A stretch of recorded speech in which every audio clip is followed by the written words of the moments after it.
আর আজকের নিবেদন কবি শঙ্খ ঘোষের কবিতা ঘর। সমস্ত দিন কাটাই আমি দরজা খোলা ঘরে, যা বলেছ মানছি সেটা অক্ষরে অক্ষরে। বাতাস ভরা গান আমার জুড়িয়ে দেয় কান, বাইরে থেকে হাজারো পথ জাপটে এসে ধরে এই দরজা খোলা ঘরে।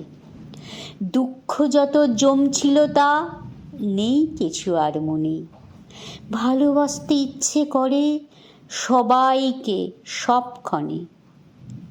তোমার কথার রেশ মনে থাকছে আমার বেশ, কষ্ট দিল যারা যারা ফিসফিসালো কোণে, এখন নেই কিছু আর মনে।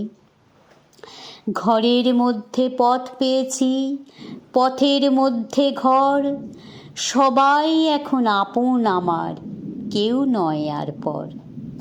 তোমার কথার গুণে এমন আশ্বিনে ফাল্গুনে মন হয়ে যায় মনের মতো ব্যাপ্ত চরাচর, আমার পথের মধ্যে ঘর। নমস্কার।